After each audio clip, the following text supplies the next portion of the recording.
Hello and good morning everyone. Delhi current affairs की class में आप सभी का स्वागत है। तो इसमें हम डिस्कस करते हैं दिल्ली के जो टॉप 10 एमसीक्यूज होते हैं प्लस एक्सप्लेनेशन, और जो उनके साथ जो स्टैटिक जीके होता है वो सारा हम एक एक करके उसको डिस्कस करते हैं। उम्मीद करता हूँ ये दिन आपके लिए बहुत अच्छा रहे, और जो भी आपके टारगेट्स हैं, जो भी जिस एग्जाम की आप तैयारी कर रहे हैं उसमें 100% आप सक्सेसफुल हुए। तो आज दिन है 8 मार्च 2026 का, और happy women's day all of you. And आज वुमेंस डे 8 मार्च को, तो इसकी आपको बहुत सारी हार्दिक शुभकामनाएं। जो भी आपके घर में वुमेन्स है उनकी बी रेस्पेक्ट प्लीज एवरीवन। तो आपके साथ प्रीवियस क्वेश्चन हम एक डिस्कस करते हैं, उसका आंसर आपको खुद को देना होता है कि 4 star of destiny an autobiography पुस्तक के लेखक कौन है। ठीक है, तो इसके ऑफ कौन है? General Bipin Rawat, general Manoj Mukund Naravane, general Dalbir Singh, general VK Singh. ठीक है, तो ये हाल ही में किताब चर्चा में रहती है, जिसके कारण ये क्वेश्चन लेके आए, और ये फोटो से आप जान सकते हैं कि ये आदमी कौन है। तो जरूर इसका आंसर आपको पता हो तो कमेंट बॉक्स में जरूर दीजिएगा। तो आज का जो पहला क्वेश्चन है हमारे पास कि Tamil Nadu women entrepreneur empowerment scheme जो ट्वीज करके लॉन्च की गई है, उसका टारगेट कितना है? कितनी वुमन को एम्पावर करना, मतलब मजबूत करना है। ठीक है, तो अभी हाल ही में किसने लॉन्च किया? कि तमिलनाडु गवर्नमेंट ने लॉन्च किया। किसने किया? तमिलनाडु गवर्नमेंट ने एक ट्वीज स्कीम लॉन्च की है। तो ये अपने आप याद रखना, Tamil Nadu women entrepreneur empowerment scheme एक लॉन्च कीजिए, जिसका मतलब है कि अगले 5 साल में वो कितनी महिलाओं को एम्पावर करेंगे? वो लगभग 1 लाख महिलाओं को क्या करेंगे? मजबूत करेंगे। उनको अलग अलग तरह के चीजें, उनको स्किल सिखाई जाएगी। तो इसका सही आंसर क्या होगा? 1 लाख फॉर 5 ईयर्स। ठीक है, तो ये याद रखना क्वेश्चन की 1 लाख महिलाओं को ये ट्रेन करेंगे, और अगले 5 साल के लिए, अगले 5 साल 5 वर्षों के लिए उनको लक्षित किया गया, जिसमें संस्थागत सहायता दी जाएगी, प्रशिक्षण दिया जाएगा, और वित्तीय सहायता भी शामिल है। ठीक है, और उसके अलावा याद रखना एक दो पॉइंट, अभी हाल ही में इनका भी बजट आने वाला है। तो इन्होंने मास्टर प्लान्स का विमोचन किया, जिनको स्पेशल 2 सिटी है जिनको मास्टर प्लान के तहत उनको विकसित किया जाएगा। उसमें एक नाम है तिरुचिरापल्ली और एक तूतीकोरन मास्टर प्लान। अब आपको क्वेश्चन लग रहा होगा, पहला क्वेश्चन आपने साउथ इंडिया से शुरू किया। मेरा इस करंट अफेयर्स में हमेशा ये टारगेट रहता है कि मैं ये मेरी पूरी ट्राई करता हूँ कि जो चीजें साउथ से ज्यादा हो ना उनको मैं लेके आता हूँ, क्योंकि नॉर्थ की चीजें आप डेली लाइफ में देखते रहते हो तो चीजें याद रह जाएगी, और आप जब आपके क्वेश्चन आते हैं तो साउथ इंडिया से आते हैं और अपना क्वेश्चन गलत होता है। मेरा हमेशा ये टारगेट रहता है कि 2-3 क्वेश्चन मैं साउथ इंडिया से लेके आऊँ, जिससे आपका वो जो साउथ इंडिया के प्रति जो डर है, वो सारे जो नाम है जो याद करने में प्रॉब्लम हो रही है, उसको मैं यही इन्हीं क्लासों में डिस्कस कर दूँ। तो ये नाम याद रखना मास्टर में, तिरुचिरापल्ली और तूतीकोरन। तूतीकोरन आपको याद होगा, तिरुचिरापल्ली भी एक्सप्रेस चलती है। ठीक है, एक ट्रेन का नाम है तिरुचिरापल्ली एक्सप्रेस। तो उनको मास्टर प्लान 2045 तक जारी किए गए। उसके अलावा बात करें पिचावरम, ये देखना, ये भी रामसर साइट है जिसे मैंग्रोव केंद्र का विकसित किया जाएगा। तो संरक्षण किया जाएगा मैंग्रोव केंद्र कहाँ पे? पिचावरम। और एक और नाम है जिनका नाम है मरकनम में, जो प्रवासी पक्षी केंद्र है उसका भी संरक्षण किया जाएगा। और कोयम्बटूर में नीलगिरी थर, जो मतलब इंडेंजर्ड कैटेगरी में आती है, इंडेंजर्ड आयुसीएन के जो इंडेंजर्ड कैटेगरी उसमें आती है नीलगिरी तार। तो ये क्वेश्चन बहुत बार यूपीएससी में भी आ चुका है, तो कि नीलगिरी तार कहाँ है? तो ये तमिलनाडु है, और ये उच्च जो हिमालय के हाईएस्ट शिखर होते हैं वहां पाई जाती है। ठीक है, तो ये एक प्रकार की बकरी सी होती है। तो इसका नाम है नीलगिरी तार। पिचावर में मैंग्रोव केंद्र, और मरकम में प्रवासी पक्षी केंद्र को ये संरक्षित करेंगे। उम्मीद करता हूँ ये क्वेश्चन आपको जरूर याद रहा होगा। अगला क्वेश्चन है माइन्यूट मैन थर्ड आईसीबीएम। तो आईसीबीएम क्या होता है? Inter continental continental ballistic missile होती है। ठीक है, तो इसका हाल ही में ये किसके द्वारा बनाई गई, ये आप देख सकते हैं। ये जनक किस सेना के जवान है? ये यूएस आर्मी के। ठीक है, तो इन्होंने हाल ही में इसका परीक्षण किया था। और ये घटना ऐसे भी हो सकती है कि अभी इनके ईरान पे है, तो ये अपना शो कास्ट करके बताना चाहते हैं कि हम वहां से भी यहाँ तक दाग सकते हैं। ठीक है, तो इसको याद कैसे करेंगे? तो ये थर्ड है, तो और इसकी अब वो मैक्सिमम रेंज कितनी है? तो आइस माइन्यूट मैन थर्ड है, तो इसको 2 से गुणा कर लो, तो इसकी कैपेसिटी कितनी होगी? 6000 माइल्स तक जा सकती है। तो मतलब 6000 माइल्स तक ये जा सकती है, और यदि 1.5 से गुणा कर दोगे तो ये लगभग 15×6 = 90, 9000 किलोमीटर तक ये जो इंटर कॉन्टिनेंटल बैलिस्टिक मिसाइल है ये जाके अटैक कर सकती है। तो इसका हाल ही में शो कास्ट किया गया। इससे पहले की बात करें तो लगभग 1970 में ये इन्होंने एक बार और तैनात की थी, और कैलिफोर्निया तट से दूर इन्होंने परीक्षण किया था, परीक्षण केंद्र जिसका नाम है GT255। और ये इसकी 6000 मील रेंज है, और ये 15000 प्लस किलो मील प्रति घंटे की इसकी स्पीड है। तो ये याद रखना, आईसीबीएम का फुल फॉर्म होता है इंटर कॉन्टिनेंटल बैलिस्टिक मिसाइल, और ये किसके पास है? यूएस के पास है। US air force global strike command अभी हाल ही में जारी किया है। तो ये क्वेश्चन हाल ही में चर्चा में था, तो इसलिए मैं लेके आया था। अगला क्वेश्चन है कि खेलो इंडिया ट्राइबल गेम्स KITG का इसका आयोजन कब और कहाँ किया जाएगा।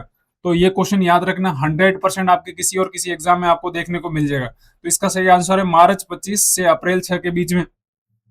अब आपको दिमाग में क्वेश्चन अगर ये कहाँ पे होगा, ये होगा आपके छत्तीसगढ़ में, रायपुर, जगदलपुर और सरगुजा।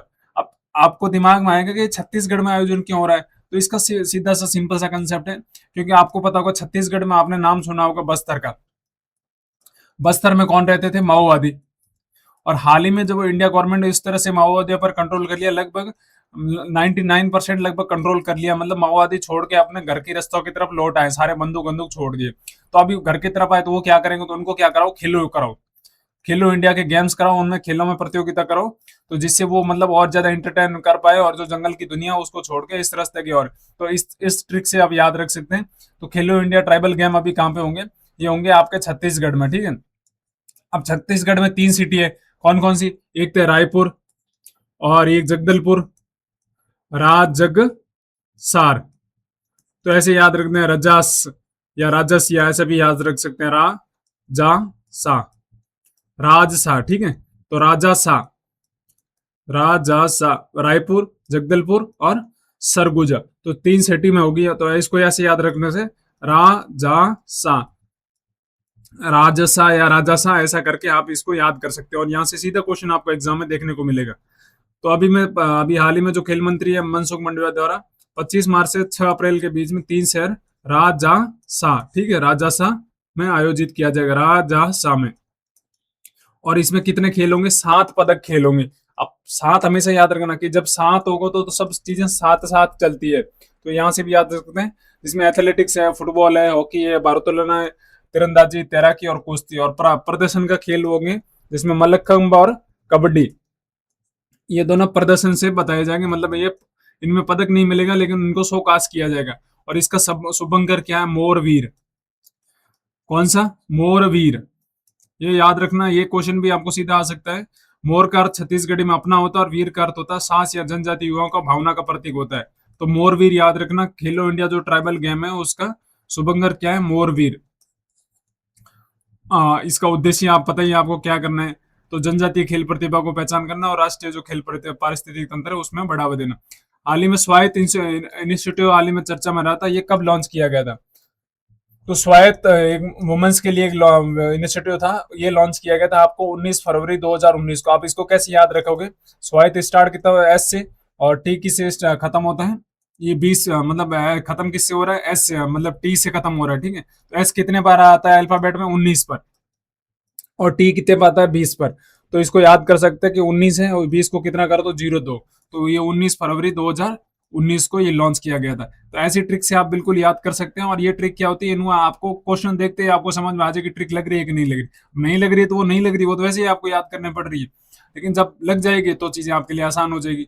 ये 7 साल अभी हाल ही में इसको पूर्ण हुए, तो इसके कारण ये चर्चा में था। स्वायत्त इसकी फुल फॉर्म होती है startup women and youth advantage through E transaction, ठीक है। ये 19 फरवरी 2019 को लॉन्च किया गया था, अभी हाल ही में इसके 7 साल पूर्ण हुए थे 2026 में, ठीक है। Startup women and youth advantage through E transaction, जिसमें महिला उद्यमियों के लगभग ये आप चीजें देख सकते हैं उनके डाटा के बारे में, और स्टार्टअप में भी ये चीजें देख सकते हैं, ठीक है। स्टार्टअप रनवे, नवीन उत्पादन, विजिबिलिटी, और जो वुमेन या महिला उद्यमी है SHG में उत्पाद में, ये इनकी विशेष पहल है। और इसका उद्देश्य जो सरकारी खरीद में पारदर्शिता, छोटे उद्यमों के लिए बाजार पहुंच और प्रवेश बाधाओं को कम करना होता है। तो इसका सरकारी खरीद में जो महिला है और युवाओं को उसको और ज्यादा किस तरह से भागीदारी दी जाए, तो वो स्वायत्त पोर्टल डिसाइड करता है, ठीक है। तो अगला क्वेश्चन है अपना, हाँ, 9वां अंतर्राष्ट्रीय संथाल सम्मेलन कहाँ आयोजित किया गया, ठीक है। तो ये हाल ही में बहुत ज्यादा चर्चा में रहा, और यहाँ से पक्का क्वेश्चन आपको एग्जाम में देखने को मिला। क्यों रहा है, इसका पीछे का रीजन है, कभी हाल ही में यहाँ प्रेसिडेंट द्रौपदी मुर्मू गए थे, और वो जो बंगाल के राष्ट्र मतलब CM है वो उनको रिसीव तक करने नहीं आए। तो उससे ये चर्चा बनती है कि जब भी एक डिग्निटरीज किसी राष्ट्रपति जाता है तो मुख्यमंत्री हमेशा आना जरूरी है, नहीं तो राज्यपाल उसको रिसीव करे, नहीं तो कोई मंत्री आए, लेकिन कोई नहीं आया था, ठीक है। राज्यपाल नहीं आए क्योंकि उनका अभी ट्रांसफर हो गया था, और अभी बंगाल के नए राज्यपाल कौन बनेंगे, RN रवि। तो वो अभी आए नहीं, नई अपॉइंटमेंट, तो उसके कारण वो तो आए नहीं पाए। लेकिन कोई भी डिग्निटरीज और कोई भी वेस्ट बंगाल का नहीं आना, ये अपने आप में एक देश के जो इतना सुप्रीम लीडर है, तो उसके लिए थोड़ी सी ये मतलब आप सोच सकते हैं कि ये डिसरिस्पेक्ट है, ठीक है। तो ये हाल ही में कहाँ आयोजित किया गया, दार्जिलिंग वेस्ट बंगाल। तो अपने आप में याद रखना, ये क्वेश्चन बहुत इंपॉर्टेंट बन जाएगा इस संदर्भ में, ठीक है। और इस संथाल विद्रोह की बात करें तो लगभग 240 वर्ष उसको अभी पूरे हो गए हैं। तो ये क्वेश्चन सीधा आपको आ जाएगा एग्जाम में। और ये किसके द्वारा, तिलका मांझी द्वारा शोषण के विरुद्ध संघर्ष था। किसके द्वारा, किसके द्वारा लॉन्च किया गया था, तिलका मांझी द्वारा। और संथाल हूल महोत्सव 1855 में हुआ था, जिसमें सिद्धो कान्हू, चांद भैरव और फूल जानों ने नेतृत्व किया था। और ओल चिकी लिपि का आविष्कार भी इन्होंने किया था। किसने किया था, पंडित रघुनाथ मुर्मू द्वारा। ओल चिकी लिपि भी है किनकी, संथाल समुदाय की। तो इसका आविष्कार किसने किया था, रघुनाथ मुर्मू। तो इसका मतलब ये है कि ये भी उसी मुर्मू, जो द्रौपदी मुर्मू, ये भी संथाल कम्युनिटी से बिलोंग करती है। तो संथाली भाषा को संवैधानिक मान्यता 8वीं अनुसूची में ये शामिल है। और ओल चिकी लिपि में भी संविधान जारी किया गया है, ठीक है। तो 8वीं अनुसूची में शामिल कौन सी है, संथाली भाषा। अभी 9वां अंतर्राष्ट्रीय सम्मेलन कहाँ पे आयोजित किया गया था, दार्जिलिंग में। अगला क्वेश्चन है, जो टीवी न्यूज चैनल्स हैं उनकी टीआरपी की रेटिंग को अभी सस्पेंशन कर दिया गया। तो कितने वीक के लिए किया गया, ये लगभग 4 वीक्स के लिए, शायद 4 वीक्स के लिए, हाँ 4 वीक्स के लिए इसको 4 सप्ताह से ही, हाँ 4 सप्ताह से अगले निर्देश तक टीआरपी होता है। तो टीआरपी किसके द्वारा जारी किया जाती है, ये बार्क के द्वारा जारी की जाती है। तो इसमें क्या होता है, बताया जाता है कि जो कौन सा टीवी चैनल अच्छा है बुरा है, तो ये सारी चीजें बताई जाए। तो हाल ही में जो ईरान और यूएस का युद्ध चल रहा है, तो इस टीआरपी के लिए ये लोग क्या भी कर रहे हैं, क्या भी बता रहे हैं, किस तरह से वीडियो, तो इन सारी चीजों को टीआरपी को रोकने के लिए अभी ने 4 वीक के लिए बार्क ने इस पे रोक लगा दी। तो बार्क का फुल फॉर्म होता है ब्रॉडकास्ट ऑडियंस रिसर्च काउंसिल, होता है। 2010 में इसको स्थापित किया गया था। और जो टेलीविजन रेटिंग पॉइंट्स है, जो जैसे टीआरपी बोलते हैं, उसको डिसाइड करती है कौन, बार्क। और ये 7 मार्च को सूचना प्रसारण मंत्रालय ने दिया गया था। इसका मुख्य कारण है कि जो पश्चिम एशिया में जो संघर्ष चल रहा है इसराइल और ईरान का, उसकी सनसनीखेज जो कवरेज है उसको रोकने के लिए सारी चीजें की जा रही है। तो टीआरपी कितने के लिए, 4 वीक के लिए टीआरपी रोक दी गई है। तो बालेंसा एंड हिज पॉलिटिकल एफिलिएशन, बालेंसा किस पार्टी के लीडर है, तो अभी हाल ही में पक्का चर्चा में आया बालेंसा नेक्स्ट नेपाल के पीएम बनने जा रहे हैं, ठीक है। तो इनकी पार्टी का क्या नाम है, ये आपको याद रखने का। तो इनकी पार्टी का नाम है राष्ट्रीय स्वतंत्रता पार्टी, आरएसपी। राष्ट्रीय स्वतंत्रता पार्टी किसकी है, बालेंसा की। और ये नेपाल के लगभग मतलब अभी इनकी जो लीडिंग चल रही है उसके हिसाब से ये पक्के अगले नेपाल के प्रधानमंत्री बन सकते हैं। तो एक युवा है, लगभग 35 वर्षीय रेपर राजनेता है।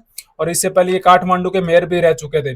और जो अभी हाल ही में नेपाल में जो जेनजी प्रोग्राम हुआ था, उसके ये मुख्य मतलब आगे फ्रंट रनर थे, जिसमें केपी शर्मा ओली की जो सरकार है वो गिरा दी गई थी। तो अभी इसके चुनाव के जो रिजल्ट है अभी कंफर्म आए नहीं है, लेकिन जब आएंगे तो आपको कल तक पता चल जाएगा, ठीक है। तो नेपाल की संसद में बात करें तो कितने सदस्य हैं, 275 सदस्य आप देखने को मिलते हैं। अभी आपके सामने क्वेश्चन है कि Andhra Pradesh total fertility rate कितना है। तो ये आपको दिमाग में आएंगे, ये क्वेश्चन क्यों पूछा जा रहा है, तो इसके पीछे की रीजन है। अभी अभी हाल ही में क्या हुआ, जो आंध्रा के गवर्नमेंट है उन्होंने डिसाइड किया जिनके सेकंड बच्चा और थर्ड बच्चा होगा उस पे कितना है ना, 25,000 रुपए का अलाउंस दिया जाएगा। तो आपके दिमाग में क्वेश्चन ऐसे आ रहा होगा कि 25,000 का पैसे मिल रहे हैं दूसरा और तीसरा बच्चा पैदा करने में, फिर तो सारे लोग कर रहे होंगे। तो एक्चुअली में ऐसा नहीं है, क्योंकि जो फर्टिलिटी, आपको लग रहा होगा इंडिया में इतनी पॉपुलेशन है फिर भी फर्टिलिटी रेट क्यों कर रहे हैं, ये मुझे ऐसा लगता है ये अभी पीक पॉइंट है। यहाँ से सारी चीजें अभी गिरनी शुरू हो जाएगी। हमारी जनसंख्या बढ़नी थी वो बढ़ गई थी, अब यहाँ से हमारी गिरनी शुरू होगी। जो भी आज की सोच है उसके हिसाब से लोग जनसंख्या को कम कर रहे हैं, ठीक है। तो ये गिरनी शुरू हो गई, तो उसके कारण अभी चर्चा में रहा। तो आंध्रा की फर्टिलिटी रेट कितनी है, 1.5। और जो एक्चुअली में एवरेज कितना है वो 2.1 है, उससे 1.5 है, तो मतलब अपने आप में कम हो गई है। इसको ध्यान में रखते हुए तो दूसरा और तीसरा बच्चा होगा तो कितनी अमाउंट दी जाएगी, 25,000। तो वर्तमान जो रिप्लेसमेंट लेवल है वो 2.1 से काफी नीचे है, वो कितना है 1.5। और ये कितनी डिलीवरी के समय कितना राशि दी जाएगी, 25,000 रुपए तक की राशि दी जाएगी। अगला क्वेश्चन है कि very low earth orbit altitude range क्या है। तो वेरी लो अर्थ, तो इसका फुल फॉर्म है VLEO। तो ओ कितने पे आता है अल्फाबेट में, 15 पे। तो अब पक्का क्वेश्चन 15 से स्टार्ट होगा, तो ऑप्शन नंबर बी। तो 15 से 450, तो मतलब इसका 3 गुना है, ठीक है। 15 या 45 होता है, तो 150 से 450 किलोमीटर के रेंज में होता है VLO। तो अभी हाल ही में एक MOU हुआ जिसपे BL भारतीय इलेक्ट्रॉनिक्स लिमिटेड और जो बेलेट्रिक्स एरोस्पेस है उन्होंने VLO सैटेलाइट्स विकास के लिए इन्होंने अभी हाल ही में डील किया। तो ये सारी चीजें आप पढ़ सकते हैं। ये पहले जो पारंपरिक बीएलओ थे वो 500 से 2000 किलोमीटर की तुलना में अभी लगभग 150 से 450 किलोमीटर की ऊंचाई पर ये तैनात किए जाएंगे। अगला क्वेश्चन अभी हाल ही में चर्चा में रहा, सुखोई SU-30M का ये आसाम में एक जगह एक्सीडेंट हो गया जिसमें अपने दोनों पायलट थे वो शहीद हो गए थे, ठीक है। तो उसके कारण चर्चा में आया था कि जो इसमें इंडिजीनियस कंटेंट कितना परसेंट है, मतलब भारत में ये कितना परसेंट बनता है और बाकी मतलब रशिया से ये कितना आता है। तो भारत में बात करें तो ये होता है 62.6% कंटेंट भारत में बनता है, और जो बाकी का अदर का कंटेंट है वो कहाँ से बनता है, जो फॉरेन से या मतलब रसिया इसमें बनाता है, ठीक है। तो अभी हाल ही में जो आपको पता होगा एसयू तो क्रैश हो गया था कहाँ, इंगलोंग इकोपाई हिल असम में रूटीन ट्रेनिंग सेशन के दौरान ये इसका अभी क्रैश हो गया, ठीक है। तो इसका रूस के जो सुकोई कॉर्पोरेशन है उसके द्वारा डिजाइन किया गया, और जो हिंदुस्तान एरोनॉटिक्स जो नासिक फैसिलिटी है उसमें इसके लाइसेंस के तहत इसको निर्माण, तो इंडिया में इसका शेयर कितना है 62.6% है। तो याद रखना, सीधा क्वेश्चन आपको आ सकता है। तो इस क्लास को देखने के लिए आप सभी का शुक्रिया, धन्यवाद। Happy women's day again everyone. आप हमारे साथ लगातार ऐसे ही बने रहिए। शुक्रिया आप सभी का, धन्यवाद।